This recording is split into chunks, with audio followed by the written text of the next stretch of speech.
After a miracle surgery restored my hearing, I kept it a secret to surprise my daughter. The surprise was on me when I overheard her and her husband plotting to steal my $800,000 and lock me away. Before continuing, write where you are from or what time it is. My name is Eleanor Hayes. For 40 years, I was a court stenographer. My world was one of silent observation, a place where my fingers flew across the keys, transcribing the loud, messy, and often tragic stories of other people's lives. As my own hearing faded, plunging me into a profound and total silence, I became a master of what was left unseen and unsaid. I could read the subtle, ticking pulse in a lawyer's jaw, the flicker of pure terror in a witness's eyes, the unspoken truth that hung in the air long after the words had vanished. My life was a study in silence. Now, after a miracle of modern medicine, my world is full of sound. And for the past 2 weeks, I have kept this miracle a secret. I was waiting for the perfect moment. I wanted to surprise my daughter, Chloe. I imagined the scene over and over, a perfect cinematic jewel. She would come for her weekly visit, her hands moving in the familiar, graceful patterns of our silent conversations, and I would simply speak. I would say her name, Chloe. I would watch the confusion on her face melt into a dawning, tearful, beautiful understanding. It would be a reunion, not just of a mother and daughter, but of 2 worlds, the world of sound and the world of silence, finally bridged. But the surprise, it turned out, was on me. For 10 years, my world had been a silent film.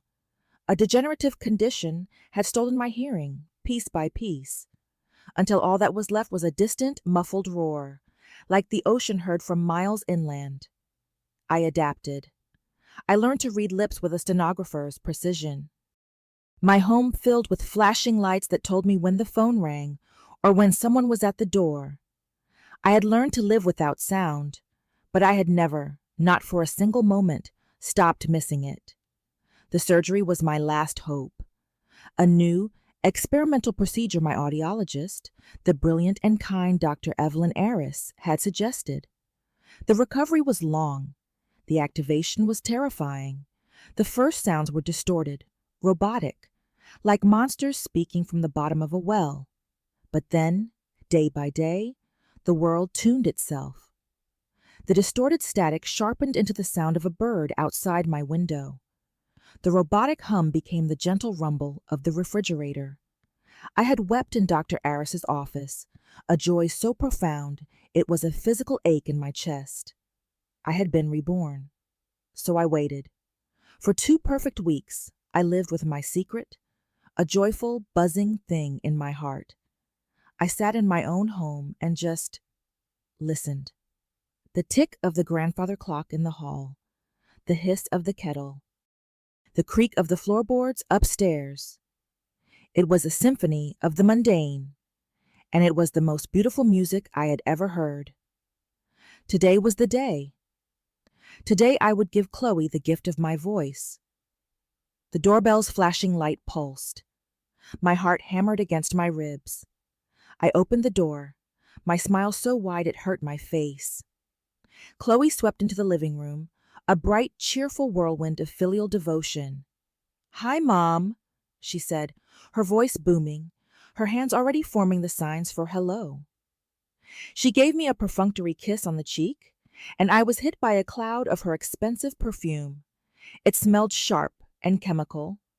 For the first time I heard her voice, not as I remembered it, sweet and light, but as it truly was, loud, strained, and edged with an impatience I had never seen, only felt. Her husband, Mark, followed her.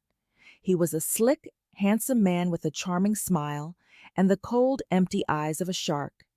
He gave me a polite, meaningless nod. "Eleanor," he said, his own voice a little too loud. I smiled at them, a genuine, bubbling, ecstatic smile. The surprise was on the tip of my tongue. I was about to open my mouth. I was about to say her name. But before I could, Mark turned to his wife. He turned his back to me, believing, as they always did, that they were in a cone of silence. He believed, as they always had, that I was a deaf, smiling, and utterly oblivious piece of furniture. His voice dropped to a low conspiratorial murmur. It was a voice I had never heard before, but one that my new, miraculous ears picked up with terrifying, crystal clarity. "We need to talk about the timeline," he hissed. "My lawyer is getting impatient. We have to move on your mother's conservatorship. Now." The joyful, tearful reunion I had planned shattered into a million pieces. The words I was about to speak turned to ash in my mouth. My smile, so genuine a second before, became a mask. It was a fragile, brittle thing I held in place with 40 years of courtroom-trained discipline. A new and far more terrible surprise was being unwrapped, and I, the silent observer, the court's stenographer, was about to hear a testimony that would burn my world to the ground. I did not move. I did not flinch. The blood roaring in my new ears was louder than any sound I had yet heard. Mark and Chloe stood by the fireplace, their backs to me, secure in the soundproof bubble of my deafness. The stenographer in me took over. My brain, trained by a lifetime of silent, intense observation, began to record. Chloe's voice was a low, impatient hiss. "I know, Mark. I know. But we have to be careful. Dr. Aris told me the surgery recovery was proceeding. We can't rush it. It has to look natural." They knew about the surgery, but they didn't know it had worked. They were operating on a different set of facts, a much more convenient narrative. As I sat there, a smiling, silent statue on my own sofa, my mind raced. The pieces of a puzzle I hadn't even known existed began to snap together, with sickening, brutal clicks. Chloe was a pharmacist. In our small community, she was a saint, the devoted daughter who so lovingly, so patiently, cared for her deaf mother. She performed the role beautifully. She would use sign language with me in public, even when she knew I was reading her lips, a small public display of her dedication. She spoke to me with that exaggerated, slow precision, her voice a little too loud, a gesture everyone else saw as thoughtful, but that I had always found deeply, quietly patronizing. Now I knew why. It wasn't an act of love. It was a long con. It was the careful, methodical grooming of a mark. My mind flashed back. I saw myself, a single mother after my husband's early death, working 2 jobs, my hands aching from the relentless, punishing rhythm of the stenotype machine. I saw myself meticulously, obsessively saving every spare penny, building a fortress of financial security, not for me, for her, for Chloe. I put her through pharmacy school without her taking on a single dollar of debt. I gave her the down payment for her first home. My life savings, a portfolio my late husband and I had started, which I had painstakingly grown to $4,800,000, was always in my mind for her. It was her future, her legacy, and I had been a fool. Mark's voice, a smooth, confident purr of pure, uncut greed, pulled me back to the present. "I've spoken to my contact at the firm. He's been consulting with a neurologist. The precedent is clear. Sudden, significant hearing loss in the elderly is often linked to a corresponding cognitive decline, auditory-related dementia. It's a real thing. We just need to start building the case." Cognitive decline. The words were a cold, sharp, clinical stab in the heart. They weren't just planning to steal my money. They were planning to steal my mind. They were planning to steal me. "So what's the play?" Chloe asked. Her voice was a low, practical whisper. I could hear the rustle of her expensive coat as she moved closer to him. "The play is simple," Mark said, his voice dropping even lower, but my new, superhuman ears missed not a single damning syllable. "We start documenting. We note her confusion, her memory lapses, her inability to manage her own affairs. We get her to a new doctor, someone who will give us the diagnosis we need. Once we have that, we petition the court for a conservatorship. We get you appointed as her legal guardian, with full power of attorney over her assets. Power of attorney, the legal instrument of their coup. And then, Chloe's voice was a breath, a whisper of pure avaricious desire. And then, Mark said, his voice a low, triumphant growl, we are finally free. We sell this house. We liquidate her $4,800,000 portfolio. We use the money to get my new development project off the ground. And your mother? Your mother will be moved to a facility that is more appropriate for her condition. A nice, quiet, state-run place, where she can be properly cared for, and where she will no longer be a burden to us. A state-run place. The final, brutal, unforgivable destination. They were planning to have me declared incompetent, steal my life savings, and dump me in a nursing home to rot. And then, my daughter, my only child, the person I loved more than life itself, spoke the words that shattered the last remaining fragments of my heart. Okay, she said. Her voice was quiet, firm, and utterly chilling. Let's do it. It's the only way we'll ever be free. Free. Free of me, the mother who had given her everything. I sat on my sofa, my face a smiling, pleasant, fraudulent mask, and I listened. I listened as my daughter and my son-in-law, in the quiet, sunlit sanctuary of my own living room, calmly, methodically, and with terrifying, dispassionate clarity, plotted my destruction. The surprise was over. The testimony had been heard. The court of my own heart had just delivered its verdict. They were guilty. And I, the silent, smiling, and now miraculously hearing court stenographer, would be the one to deliver the sentence. I did not move. I did not speak. I did not give them the satisfaction of a single flicker of the rage and grief that was a roaring, white-hot inferno in my chest. My 40 years in the courtroom had taught me the profound strategic power of the poker face. An emotional reaction is a loss of control. It is a confession of weakness. And I would not, could not, be weak. Not now. So I performed. I gave the performance of a lifetime. I became the woman they believed me to be, the sweet, slightly dotty, and utterly oblivious deaf mother. I smiled my pleasant, vacant smile. I watched their lips, pretending to read them even though their clear, damning words were ringing in my ears. When Chloe turned back to me, her own face a mask of false filial concern, I was ready. We were just talking about dinner next week, Mom, she said, her voice once again the loud, slow, patronizing boom she reserved for me. Her hands moved in a clumsy, exaggerated imitation of the sign for eat. We want to take you somewhere special. A last supper, I thought. A cold, bitter humor rose in my throat. I nodded my enthusiastic, foolish old woman nod. I made the sign for yes, my own hands moving with their usual practiced grace. Yes, my dear daughter, I thought. Let's have dinner. Let's play this little game of yours. But you have no idea that the rules have just changed.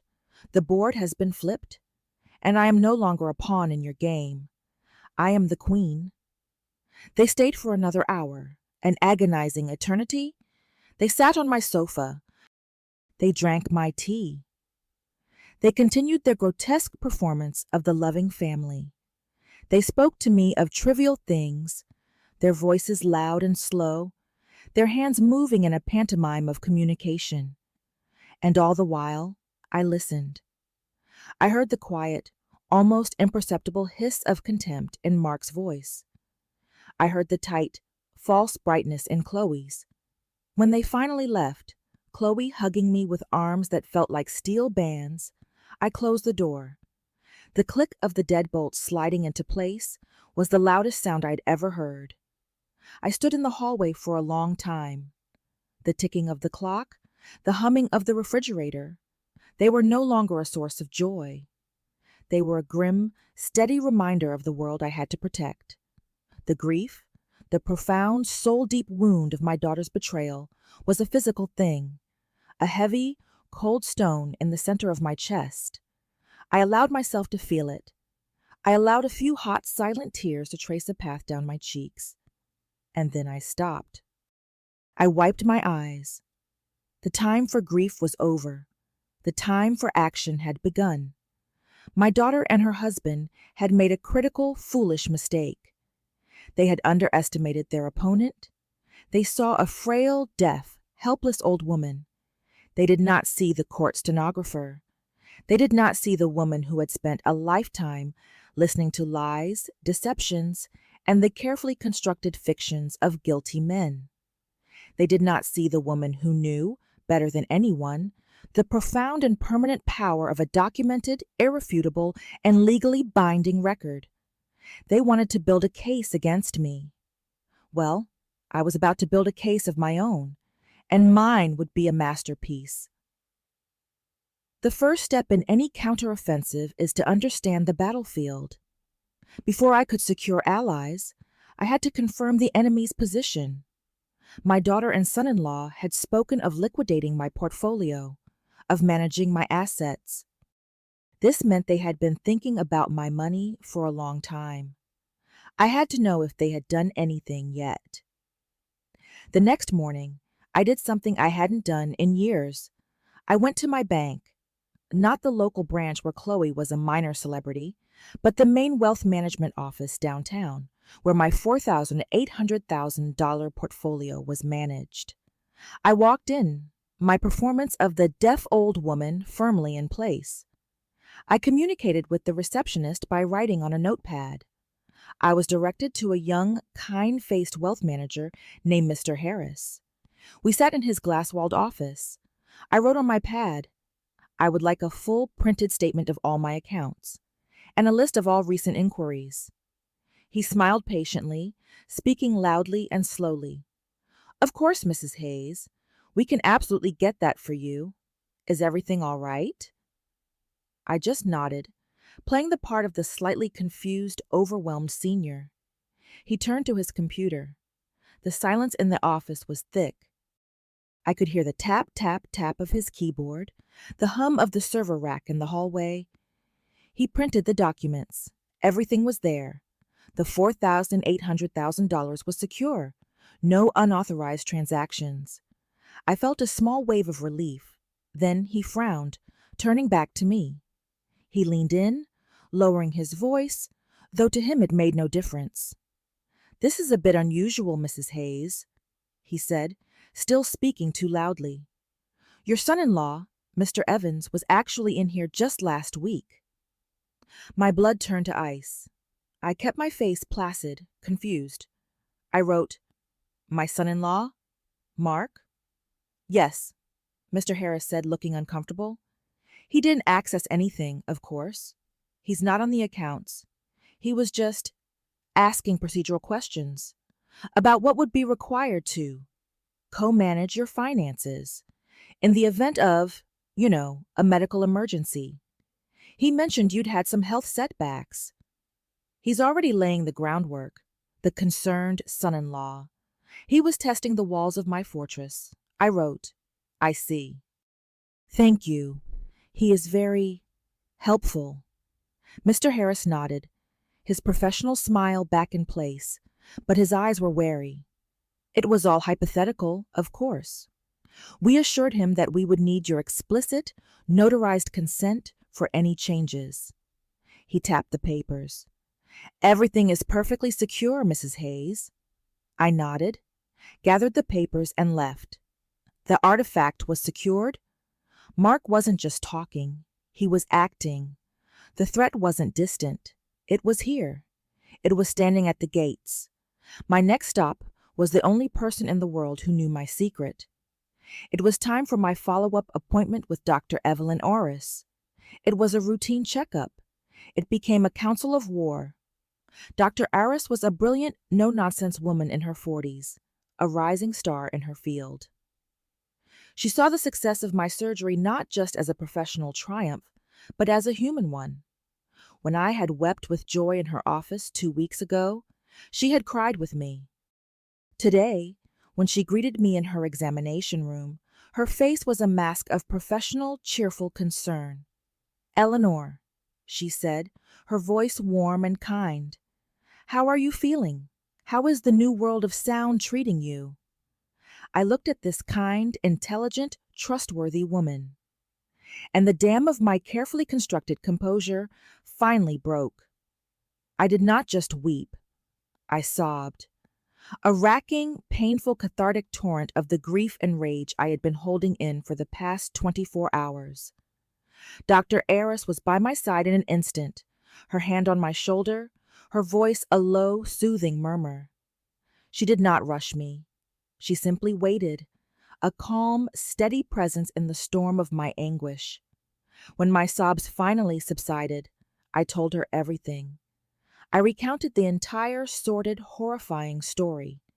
My plan for the surprise, their arrival, the quiet, conspiratorial murmur of their voices, the bank visit, the details of their plot, the manufactured diagnosis of auditory-related cognitive decline, the petition for a conservatorship, the plan to steal my $4,800,000, and the state-run facility. I told her the words my own daughter had spoken. "It's the only way we'll ever be free." As I spoke, I watched the expression on Dr. Aris's face shift from compassionate concern to a cold, righteous, and deeply satisfying fury. She was not just a doctor. She was a woman who understood, on a visceral level, the profound and monstrous nature of the betrayal I was describing. When I finished, a heavy, angry silence filled the room. Dr. Aris's face was a mask of stone. That is the most despicable thing I have ever heard," she said, her voice a low, dangerous growl. "This isn't just a family matter, Eleanor. This is a criminal conspiracy. This is premeditated elder fraud of the highest order." She stood up and began to pace the small examination room, her movements sharp and agitated. "And to use your deafness, the very condition I just spent months treating, to use it as the weapon against you, it's monstrous." She stopped pacing and looked at me, her eyes alight with a fierce, protective fire. "Okay," she said, her voice now sharp and decisive, the voice of a surgeon who has just identified a cancer that needs to be cut out. "Here is what we are going to do." She locked the door to the exam room. "First," she said, "you are getting a lawyer, not just any lawyer. The hospital retains one of the top estate litigation firms in the state. They are sharks. I will make a call. You will have an appointment by tomorrow." "Second," she continued, her mind clearly already working on the strategic details, "we need evidence. Undeniable, irrefutable evidence. Your testimony is powerful, but in a court of law, it could be dismissed as the confused ramblings of an elderly woman, which is exactly the narrative they are trying to build. We need their words." She walked over to a locked cabinet in her office. She rummaged inside for a moment, and then pulled out a small, black, and deceptively simple-looking device. It was no bigger than a matchbox. "This," she said, placing it in the palm of my hand, "is a high-fidelity digital audio recorder. It's one of the models we use for research, to record patient interviews. The audio quality is superb. It can pick up a whisper from across a room. The battery life is over 24 hours. She looked at me, a small, cold, and deeply satisfying smile on her lips. "I think," she said, "that it's time you invited your daughter and your son-in-law over for a nice, long, and very honest family dinner." I left her office with a new steel rod in my spine. I had an ally, I had a weapon, and I had a plan. The time for defense was over. It was time to build my case. The plan that Dr. Aris and I formulated was a masterpiece of strategic entrapment. The key was to create a situation where Chloe and Mark felt so confident, so superior, so utterly in control that they would willingly and eagerly walk into the trap themselves. The bait was my own feigned vulnerability. I had to become the woman they already believed me to be, confused, forgetful, and increasingly incapable of managing my own life. I had to not just play the part of the deaf, dotty old mother. I had to lean into it. I had to give them the evidence they were so desperately trying to manufacture. But before I could set the trap, the enemy launched another probe. The phone flashed. A text message from Chloe. I had trained her years ago to text me, as it was easier than the relay service for simple things. Mom, I'm worried about you. You seemed very distant on Sunday. I'm scheduling an appointment for you with a new doctor, a specialist. He's wonderful. Dr. Klein, he's available this Friday. My fingers hovered over the phone. A new doctor. Their doctor. The one who would give them the diagnosis we need. This was the microclock, the deadline. They were accelerating the timeline. I couldn't let them get me in a room with their hired gun. I had to stall. I had to use their own narrative against them. I picked up the phone and texted back, intentionally adding the confused old woman errors I knew she'd be looking for. Dr. Fine? Who? I have Dr. Eris. Why another? I don't understand. Her reply was almost instantaneous, the digital equivalent of her patronizing, patient sigh. Mom, we talked about this. Dr. Eris is an ear doctor. Dr. Klein is a specialist for memory. To help you with your forgetfulness. It's for your own good. I'll pick you up at 10 a.m. on Friday. I let the message sit for an hour. Then I sent my next move. 10 a.m. Friday? Okay, dear. I will write it down. I hope I don't forget. Then, 2 days later, the day before the appointment, I sent my masterstroke of feigned incompetence. Chloe, dear, I lost the note about the doctor. What time was it? I am so sorry. My head is all jumbled today. I could almost hear the click of the trap snapping shut in Chloe's mind. This was it.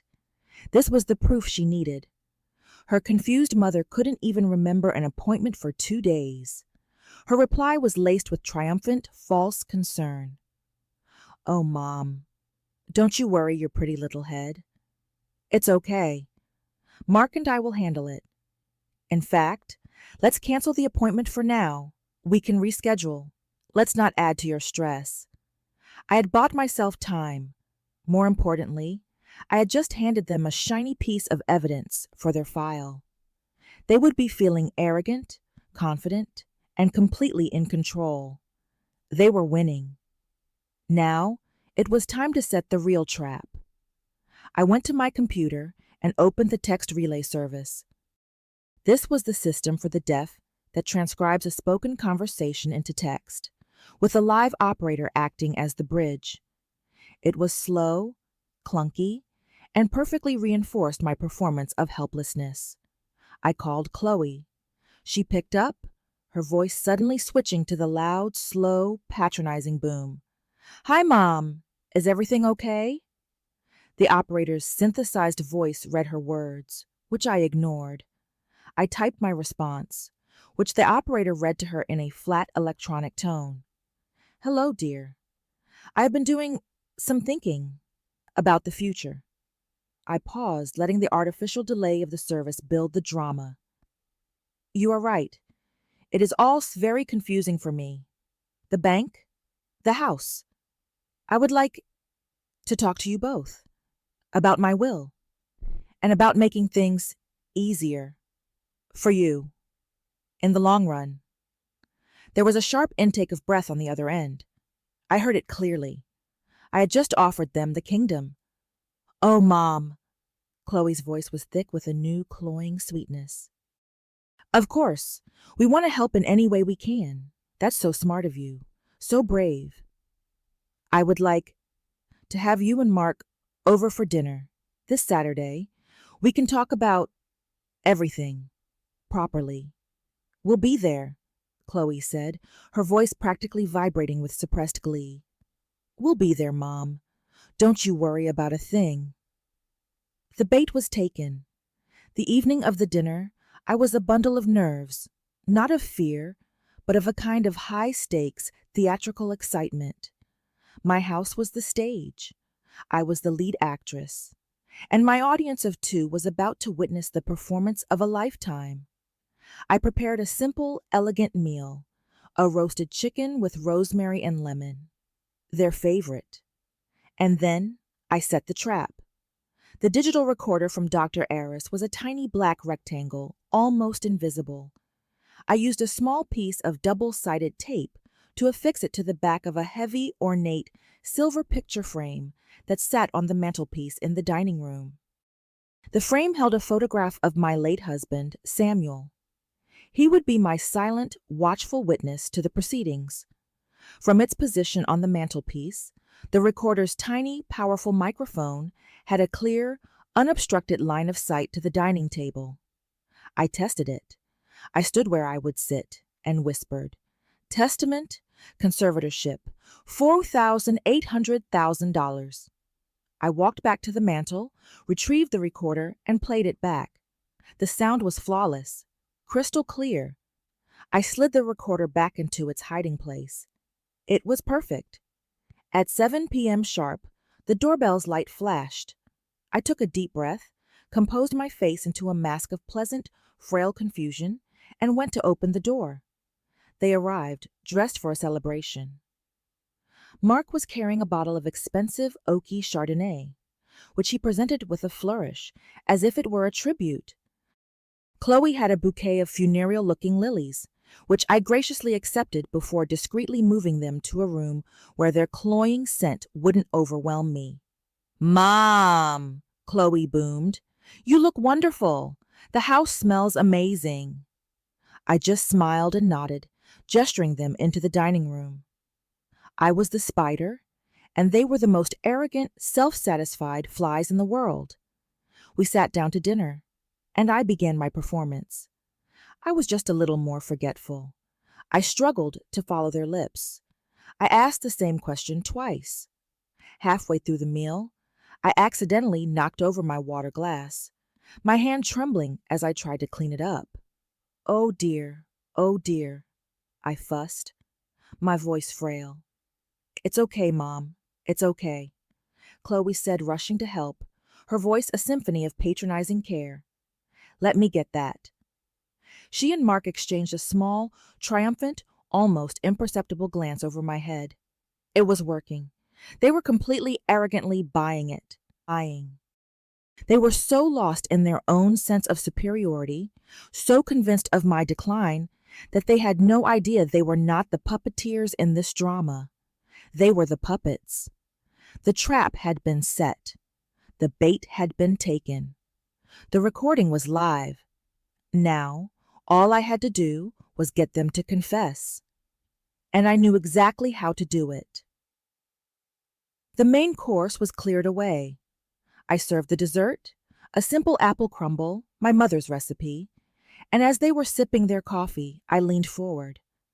I put on my mask of worried, sincere confusion. I had a notepad and a pen beside my plate. It was a prop I had been using all evening, struggling to write notes to keep track of the conversation. I pushed it towards them. On it, I had written a single, simple question. My savings. Are they safe? It was a beautiful, multi-layered piece of bait. It played directly into their narrative of my cognitive decline. It confirmed my anxiety and confusion, and it opened the door for them to reassure me, and in doing so, to explain their entire plan in their own damning words. Mark took the bait with the greedy, lunging enthusiasm of a starving shark. He put on his best, most patient, and most deeply condescending, "Let me explain this to you" voice. "Of course they are safe, Eleanor," he said, his voice loud and slow, as if speaking to a particularly dim-witted child. The sound of my own name, spoken with such pity, was like acid in my new ears. But you are right to be concerned. An asset portfolio of your size, well, it requires active management. And as we've discussed, it's becoming a little much for you to handle on your own. Chloe chimed in, her voice a symphony of false, cloying sympathy. That's what we're here for, Mom, to take that burden off your shoulders, to make sure you are protected. I picked up my pen, my hand shaking with a carefully manufactured tremor. I wrote another question on the notepad. But the bank? Mr. Harris said I am fine. Mark let out a small, paternal, and deeply insulting chuckle. Eleanor, Eleanor, he said, his voice dripping with condescending pity. The people at the bank are tellers. They aren't doctors. They don't understand the complexities of the situation. He leaned in, his voice dropping slightly, but still perfectly audible for my witness on the mantelpiece. Your hearing loss, it's connected to other things, to your memory, to your ability to make sound financial decisions. We've been talking to some experts, Dr. Klein, and they all agree. It's a classic case. He said the magic words. It's a classic case of auditory-related cognitive decline. The first part of the confession was now officially, beautifully, on the record. I looked at him, my eyes wide with feigned, helpless confusion. I wrote another note, letting my handwriting look shaky. So what do we do? I am scared. Don't you be scared, Mark said, patting my hand. His touch was cold and reptilian. It's very simple. He was so close to the prize. He could taste it. He was practically preening. We have our lawyer, a wonderful man who specializes in elder care. Draw up some simple paperwork. It's called a conservatorship. Conservatorship? I wrote, as if I'd never heard the word. It's just a formality, Chloe cooed, her voice a soft, venomous purr. It just gives me the legal authority to manage your finances on your behalf, to pay your bills, to manage your investments, to make sure your $4,800,000 is working for you, not against you. It's a safety net, Mom. It's for your own protection. Just then, Mark's phone buzzed on the table, an artifact I hadn't planned for.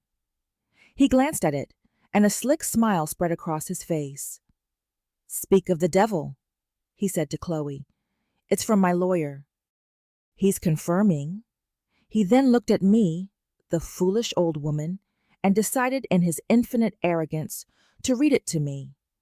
Listen to this, Eleanor, he said, holding the phone. He says, and I quote, "The precedent for auditory-related decline is strong. The petition for conservatorship should be straightforward, provided we have a clear diagnosis from Dr. Klein. The court will move quickly." He put the phone down, beaming. He had just added a co-conspirator to the recording. See, he said, everyone is on the same page. Everyone wants to help. I let a tear roll down my cheek. A single, perfect, terrified tear. I looked at my daughter. My house? I wrote. Mark answered before Chloe could. The house is a wonderful asset, Eleanor, he said smoothly, but it's a lot for you to maintain. The upkeep, the taxes, it's a burden. The smart move, the one that makes the most financial sense, is to liquidate that asset. We sell it. And we invest the proceeds in a fund that will generate a steady, reliable income for your future care. My future care? I wrote, my hand now shaking so badly the words were barely legible. This was Chloe's cue. She reached across the table and placed her hand over mine. Her skin was cold. Yes, Mom, she said, her voice a soft, whispery death knell. We found a wonderful facility for you, a place where you can be safe and where you'll have round-the-clock care. It will be so much better for you. You won't have to worry about a thing. They had just, in their own confident, condescending, and beautifully articulate voices, confessed to their entire monstrous plot. They had admitted to their plan to have me declared incompetent. They had admitted to conspiring with a doctor to get a false diagnosis. They had admitted to their plan to seize my assets, my $4,800,000. They had admitted to their plan to sell my house. And they had admitted to their plan to put me in a home. It was all there, a perfect, crystal clear, legally damning confession. All of it captured by the small, silent, wonderfully efficient little recorder sitting in my husband's picture frame. I looked up at them, my eyes brimming with grateful tears. I nodded, a slow, defeated bob of my head. I wrote one last note. Thank you. You are so good to me. I will do whatever you say. The looks of triumph that passed between them were so bright, so naked, they were almost blinding. They believed they had won.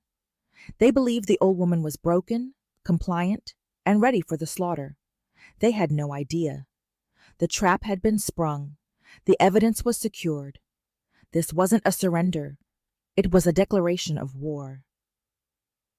The week that followed the dinner was a quiet, cold, and deeply satisfying period of legal mobilization. The morning after, I waited until Chloe and Mark were safely at their jobs. I retrieved the recorder from its hiding place. I sat in my study, put on a pair of high-quality headphones, and I listened. To hear their voices, so calm, so confident, so utterly devoid of any love or compassion, as they plotted my destruction, it was a painful but necessary final confirmation. The last lingering vestige of any maternal sentiment, any naive hope for their redemption, withered and died. They were not my family. They were a threat, a hostile entity that had to be neutralized. My first call was to Dr. Aris. I have it, I said. I'll be right there, she replied. She came to my house on her lunch break. We sat in my living room, the scene of the original crime, and I played the recording for her. She listened, her face a mask of stone, her eyes blazing with a cold, righteous fury. When it was over, when the sound of Chloe's wonderful facility line faded into silence, Dr. Aris simply nodded. Good, she said, her voice tight. Now we have them. And now we are going to bury them. My second meeting was with the lawyer, Julian Thorne. He was the senior partner at the top estate litigation firm in the state, a man whose formidable reputation was matched only by his exorbitant hourly rate. He was the legal battleship Dr. Aris had called in on my behalf. He was a tall, imposing man in his late 50s, with a quiet, watchful demeanor and the eyes of a chess grandmaster who sees the entire board 10 moves ahead. Dr. Aris and I sat in his vast, book-lined corner office. I did not speak of my hurt, of my betrayal, of my broken heart. I was a stenographer delivering a report. I simply, and with dispassionate clarity, laid out the facts of the case. The hearing loss, the surgery, the secret, the bank inquiry, the Dr. Klein plot, the staged dinner, and then I placed the small black recorder on his massive mahogany desk. And this, I said, is the testimony. He pressed play. He listened to the entire 20-minute confession without a single betraying flicker of emotion. His face was granite. He just listened, his long, elegant fingers steepled in front of him. When it was over, he let the silence stretch for a full minute. Then, a small, cold, and deeply appreciative smile touched his lips. Mrs. Hayes, he said, his voice a low, impressed rumble. In my 30 years of practicing law, I have seen a great many foolish criminals, but I have rarely, if ever, seen a pair of fools so willingly, so articulately, and so beautifully hang themselves with their own rope. This is not a case. This is a work of art. He then went to work. For the next 5 days, his office became the war room for my counteroffensive. He was a master of his craft, a legal artist of the highest order. He did not just plan a defense, he planned an annihilation. The first step was to protect my assets. This was the legal montage I had only read about. They are petitioning for a conservatorship based on a lie, Julian said. So we will make your assets untouchable before they ever file. He drafted an ironclad, irrevocable trust. It was a beautiful, complex, and utterly ruthless piece of legal engineering. He pointed to a line. I signed. My pen slid across the paper, a sharp, clean stroke. The $4,800,000 portfolio, my house, my savings, every penny I had, was transferred into this new legal fortress. Julian made a call. It's done. The trust is sealed. A fortress rose around my life's work, built of ink and law. The consequence, Chloe was locked out, and she didn't even know it. And who, Julian asked, his eyes gleaming, is the beneficiary of this new impregnable trust? Not my daughter, I said. I have an idea, Dr. Aris said, smiling. The sole and permanent beneficiary of the Eleanor Hayes Trust was a new charitable fund we established that day, an organization dedicated to providing cochlear implants and auditory therapy to low-income seniors. The very technology that had saved me would now be my legacy. The second step was to rewrite my will. It was a simple, brutal, and deeply satisfying document. It explicitly, and with a wealth of legal justification that cited the audio recording as evidence, disinherited my only child, Chloe Evans, completely and permanently. My personal effects would go to Dr. Aris. My estate would feed the trust. They want to build a case, Julian said, stacking the signed papers. They have no idea you've already won. The final step was to prepare for the final, glorious confrontation. The stage had been set. The legal trap was in place. All that was left was to summon the two lead actors for their final, tragic performance. I went home and picked up my phone. I used the text relay service one last time. A final, perfect flourish of my performance of deafness. I sent a message to Chloe. My tone was a mixture of feigned confusion and eager anticipation. Hello, dear, I typed. I have been to see a new lawyer, the one you suggested, for the will. A lie, but a beautiful one.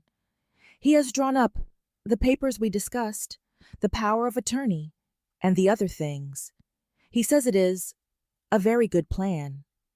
I could feel her vibrating on the other end of the line. He would like to meet with all of us, to have us sign everything together. He says it is a very exciting day. Chloe responded almost immediately. Her text was a masterpiece of condescending reassurance and barely concealed triumphant glee. That's wonderful, Mom. We are so proud of you for making this smart decision. Of course we'll be there. Just tell us when and where. They were certain this was it, the culmination of their brilliant plan. The day they would finally, legally, get their hands on my money. I set the meeting, Julian Thorne's office, the following afternoon.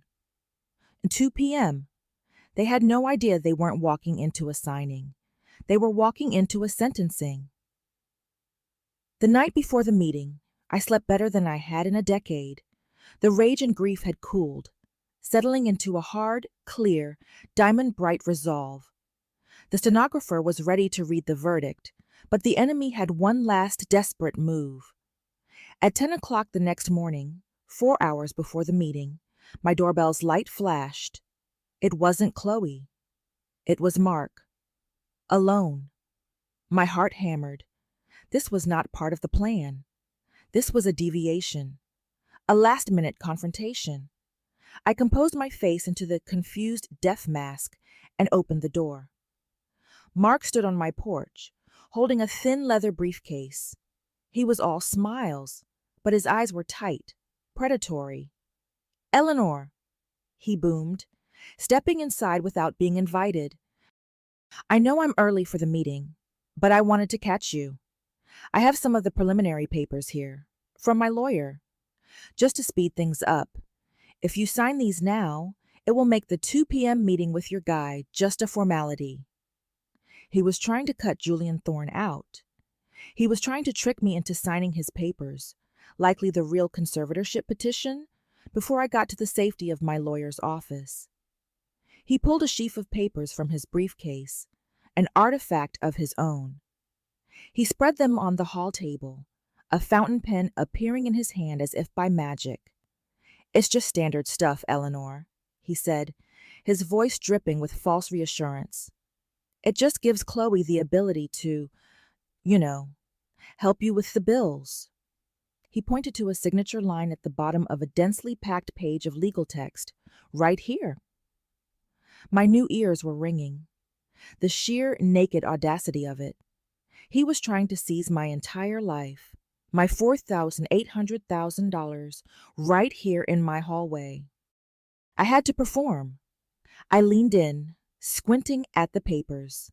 I fumbled for my reading glasses. I looked up at him, my face a picture of overwhelmed helplessness. I shook my head, my hand trembling. I stepped back from the table.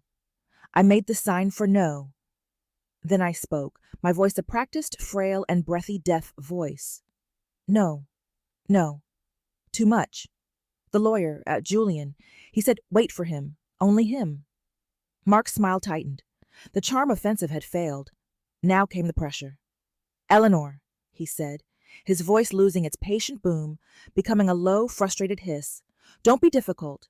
This is what we discussed. This is the plan from the dinner. You're just confused. This is the plan. Sign the paper." He pushed the pen into my hand. I let it drop. It clattered loudly on the hardwood floor. We both stared at it. The sound of the pen hitting the floor was a gavel strike, a decision. I looked him dead in the eye. I did not smile. I shook my head, more firmly this time. "No, I wait. For my lawyer." I pointed to the door. "Go. 2 p.m. with Chloe. Go." The mask of the caring son-in-law dissolved. For a second I saw the man from the living room, the shark. His face was cold with fury. He knew he had been blocked. He knew he couldn't force me without witnesses. He snatched the papers off the table, shoving them back into his briefcase. "Fine," he snapped, his voice a normal, venomous volume. He didn't even bother with the deaf voice. "Fine. Be that way. We'll see you at 2 p.m., and we will get this settled." He slammed the door on his way out. I leaned against the wall, my heart pounding. That was the real man, and I had just faced him down. The final confrontation was set, and now I was truly ready. At 1:30 p.m., I met Dr. Aris in the lobby of Julian Thorne's building. She was dressed in a sharp, dark suit, carrying a briefcase. She looked less like a doctor and more like a co-counsel. "You okay?" she asked, her voice low. "I am," I said. "Mark paid me a visit this morning, tried to get me to sign his papers." Dr. Aris's eyes widened, then narrowed. "The nerve. Good. Let him be arrogant. Let him be angry. It'll make this even sweeter." We rode the elevator to the 40th floor. The conference room at Thorne, Calloway & Vance was a world of quiet, intimidating power. The walls were paneled in a dark, rich mahogany. The table was a vast, polished slab of granite, 20 feet long. The view from the floor-to-ceiling windows was a panoramic, commanding vista of the entire city. I was there, with Dr. Aris at my side, a silent, supportive, deeply satisfying presence. We were seated on one side of the massive table. My lawyer, Julian Thorne, sat at the head, a quiet, formidable judge in his own personal courtroom. At 2 p.m. sharp, the doors opened. Chloe and Mark walked in. They were dressed for victory. Mark was in his crispest suit, his arrogance from the morning fully restored. He clearly thought my confusion was just a minor setback. Chloe was beaming, her face a mask of serene, triumphant concern. "Mom!" she boomed, rushing over. "We're here. We are so happy you decided to do this. It's for the best. See? Here's Mark." I simply smiled, my sweet, deaf, and foolish old mother's smile. I gestured to the two empty chairs opposite me. They sat down. Their eyes scanned the room. A faint, almost imperceptible flicker of confusion crossed their faces. They had expected a simple meeting, a quick signing. They had not expected the presence of Dr. Aris, dressed like a CEO. They had not expected the heavy, formal, and deeply unsettling atmosphere of the room. Julian Thorne let the silence stretch. He let it build for a long, uncomfortable minute, allowing their confidence to slowly, beautifully, begin to curdle into a low-grade anxiety. Finally, he spoke. His voice was calm, quiet, and utterly devoid of any warmth. "Mr. and Mrs. Evans," he began, "thank you for coming. My client, Mrs. Eleanor Hayes, has indeed asked me to convene this meeting to discuss her future planning." Mark and Chloe both sat up, smiling, ready to receive their prize. "But before we get to any documents," Julian continued, "there is another piece of business we need to attend to. There is a recording my client would like for you all to hear." He did not wait for their response. He reached into his own briefcase and pulled out a small, sleek, very powerful portable speaker. He placed it in the center of the vast granite table. He then took out his phone, tapped the screen a few times, and pressed play. And from that small black speaker, a voice filled the silent, cavernous room. It was Mark's voice. Smooth, confident, and utterly damning. A classic case of auditory-related cognitive decline. The effect was instantaneous. It was glorious. The color drained from Mark's face. He looked as if he'd been shot. Chloe's serene, confident smile froze, then shattered. Her jaw literally dropped open. They stared at the small black speaker as if it were a venomous snake that had just materialized in the center of the table. They were forced to sit there, in the dead, heavy silence of that beautiful, intimidating room, and listen.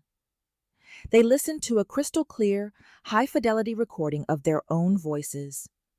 They heard themselves plotting to have me declared incompetent. They heard themselves conspiring with Dr. Klein. They heard Mark reading his lawyer's text message aloud. They heard themselves planning to steal my $4,800,000. They heard themselves discussing the smart move of selling my house. They heard themselves discussing the wonderful facility they had picked out for me. They heard my daughter, my only child, agreeing that it was the only way they could ever be free. It was the longest, and I am certain the most excruciating, 20 minutes of their lives. And I watched them. I watched every flicker of terror, every twitch of guilt, every cold sweat of realization. My face was a mask of calm, neutral, and deeply satisfying observation. The stenographer was watching the testimony destroy the witnesses. When the recording finally ended, a profound, heavy, and deeply, deeply satisfying silence filled the room. Chloe and Mark were ashen. They looked hollowed out. Their expressions were a mixture of pure, unadulterated terror and a dawning, horrified understanding of the catastrophic, life-altering mistake they had just made. Julian Thorne let the silence hang in the air for another long, punishing moment, and then he delivered the sentence. Julian steepled his fingers, his gaze cold and steady. He looked less like a lawyer and more like an executioner. "As a result of the information that has just been presented," he said, his voice a masterpiece of quiet, legalistic understatement, "my client, Mrs. Hayes, has made the decision to completely restructure her estate plan." He slid two thick, legally bound documents across the polished granite table. They slid with a hiss, a sound as final as a guillotine. He tapped the first document. "This," he said, "is a copy of Mrs. Hayes's new and irrevocable last will and testament, filed and sealed yesterday. I would draw your attention to Article 3, Section B, which explicitly, and with a wealth of supporting evidence that includes the recording you have just heard, disinherits her daughter, Mrs. Chloe Evans, completely and permanently." Chloe made a small, strangled sound like a dying animal. Julian continued, his voice relentless. "The bulk of Mrs. Hayes's considerable estate, including the $4,800,000 portfolio and her primary residence, are now the sole property of an irrevocable trust." "A trust?" Mark whispered, his voice hoarse. It was the first sound he'd made. He was a financier. He understood what irrevocable meant. It meant gone. "Yes," Julian said, his eyes locking on Mark. "A charitable trust. The Eleanor Hayes Grant for Auditory Restoration. It provides cochlear implants to low-income seniors. I believe your wife's entire inheritance is already earmarked for its first dozen recipients." He let that sink in. The money wasn't just protected. It was allocated. It was already being given away. He then tapped the second document. "And this," he continued, his voice as cold and as hard as the granite table, "is a legally drafted restraining order. It will be filed with the court this afternoon, immediately following this meeting. It prohibits both of you from coming within 500 feet of Mrs. Hayes, her home, or her place of business. It also prohibits any attempt to contact her, her doctor, or her legal counsel in any way, shape, or form for the rest of her natural life." He let the weight of his words settle into the silent, horrified room. And then he delivered the final, fatal blow. "I should also inform you," he concluded, his eyes fixed on Mark's now sweating, terrified face, "that a copy of the recording you just heard, along with a formal, very detailed complaint and a full transcript of your dinner conversation, has been forwarded to the district attorney's office for review." Dr. Aris spoke for the first time. Her voice was clear and sharp, a surgeon's scalpel. "The preliminary charge will be conspiracy to commit felony elder fraud. Given that you, Mrs. Evans, are a licensed pharmacist, and you, Mr. Evans, were conspiring with a named physician to procure a fraudulent diagnosis, I believe the medical board and the Bar Association might be interested as well." The trap had not just been sprung, it was a legal, financial, and personal annihilation. The room was a vacuum. All the air had been sucked out by the force of their own implosion. Mark, the slick developer, the master of the deal, looked like a man who had just been electrocuted. He was pale, sweating, and utterly broken. He just stared at the speaker, his mouth hanging open. But Chloe, my daughter, she made one last, desperate, beautifully foolish attempt. She turned to me. Her eyes were wide with a terror and a stunning, uncomprehending disbelief. The carefully constructed world of her own lies was a prison she could not, even now, escape. She began to sign to me.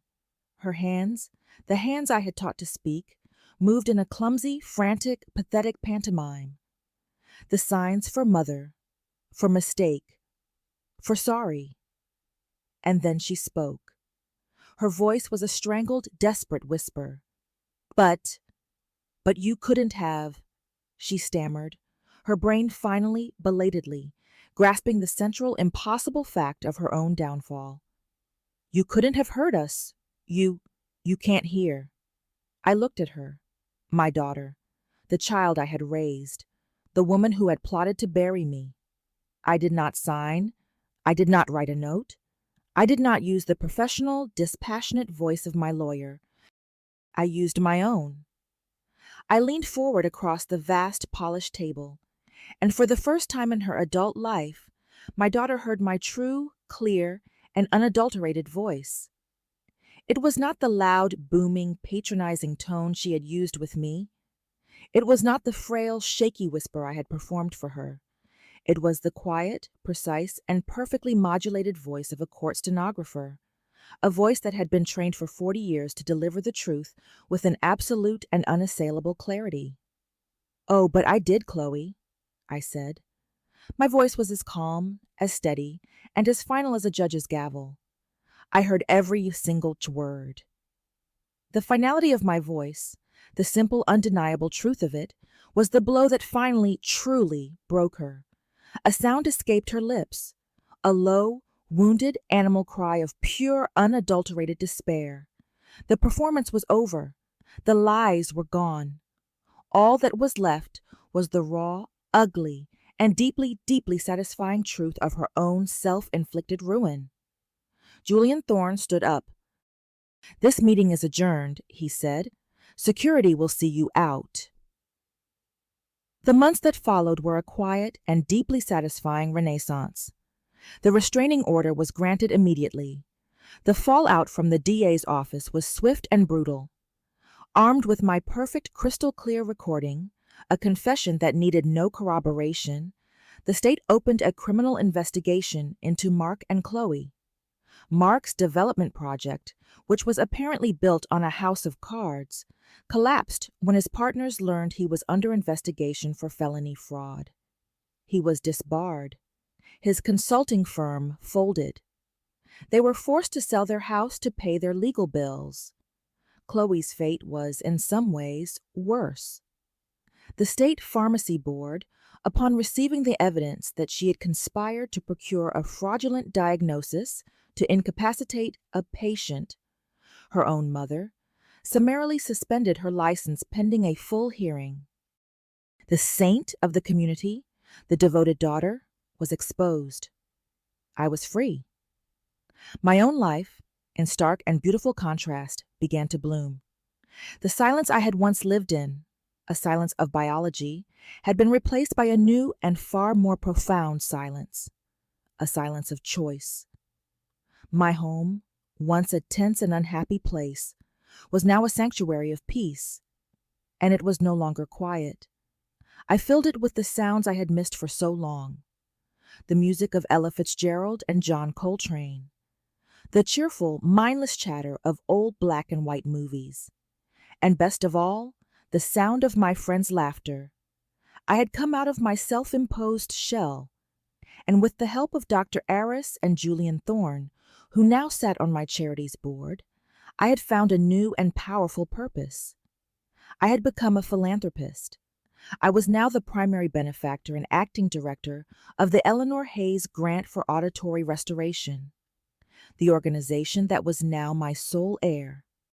I worked with them, using my own experience and a considerable portion of my own money, to help other, less fortunate seniors get the same life-altering cochlear implant surgery that had saved me. My life was no longer a quiet, lonely, shrinking thing.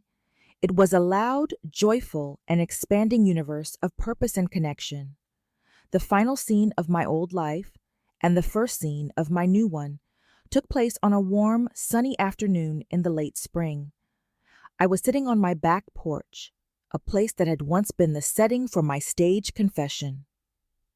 Now it was my favorite place in the world. I was not alone. I was with a group of 3 other women. Their names were Margaret, Rosa, and June. They were the first recipients of the Harriet Bishop Grant. A month ago, they had lived in a world of silence, just as I had. Now, thanks to the $4,800,000 my daughter had tried to steal, their worlds were filled with sound.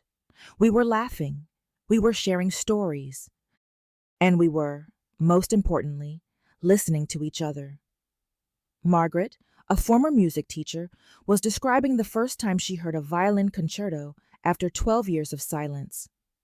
"I just wept," she said, her voice thick with the memory.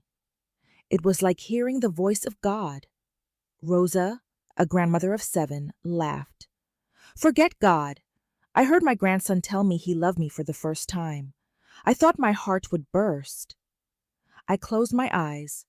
The sound of their laughter, the sound of their voices, strong, clear, and full of life, was a symphony.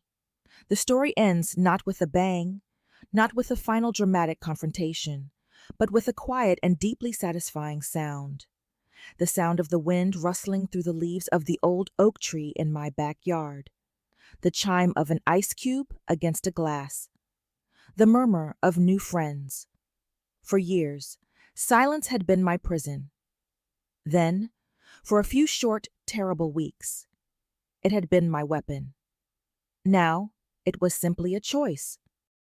And the sounds of the world, the beautiful, simple, and miraculous sounds of a life being lived, were a gift I had in the end given to myself, and it was the sweetest sound I had ever heard. If this story resonated with you, leave a like and consider subscribing. You can also drop any comment below, even just one word. Maybe tell me where you're watching from, or what time it is right now. Sometimes one word is enough to say you are here.